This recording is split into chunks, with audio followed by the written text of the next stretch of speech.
की सबसे भारी जिम्मेदारी है। तूफान और बादल बुरी तरह चौंक गए कि यह इंसान हमारी बोली कैसे समझ गया।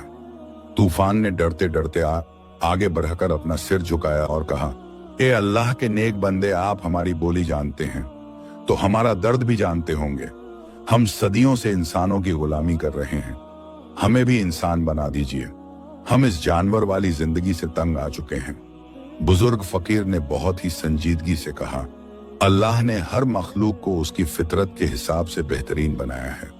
गधा और खच्चर बोझ उठाने के लिए बने हैं, उनमें सब्र होता है, मगर इंसान को अशरफुल मखलूकात यानी सबसे बेहतरीन बनाया गया है, क्योंकि उसके पास अक्ल है और उसे अपने हर काम का हिसाब देना होता है।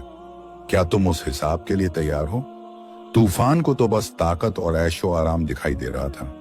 उसने जिद करते हुए कहा, हजरत, हमें कुछ नहीं पता, बस आप अपने करिश्मे से हमें इंसान बना दें।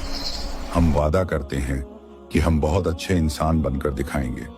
हम दुनिया को दिखा देंगे कि हम दूसरों से बेहतर हैं। बादल ने भी हामी भरी।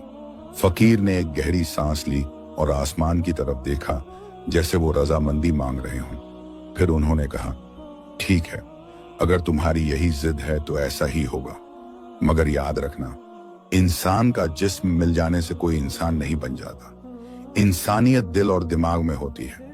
मैं तुम्हें इंसान तो बना दूंगा, मगर जिस दिन तुम्हारी असलियत यानी तुम्हारा जानवरपन तुम्हारे इंसानियत पर हावी हो गया, उसी दिन तुम बर्बाद हो जाओगे। दोनों जानवरों ने जल्दी जल्दी सिर हिलाया कि हमें सब मंजूर है।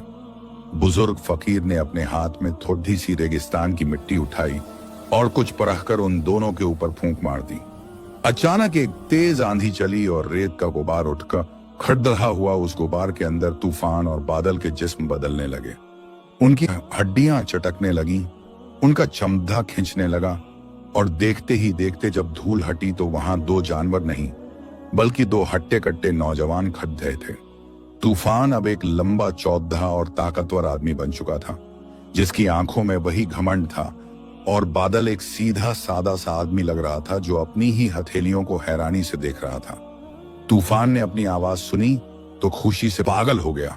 उसने चिल्लाकर कहा, अरे देखो बादल, मैं बोल सकता हूं, मैं दो पैरों पर खड़ा हूं, मेरे हाथ हैं, अब मैं बोझ नहीं उठाऊंगा, अब मैं बोझ लदवाऊंगा।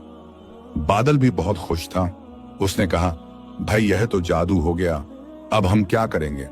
तूफान ने बुजुर्ग की तरफ देखा, मगर वहां कोई नहीं था। वो बुजुर्ग और वो कुआं, सब कुछ वहां से ऐसे गायब हो गया जैसे कभी था ही नहीं।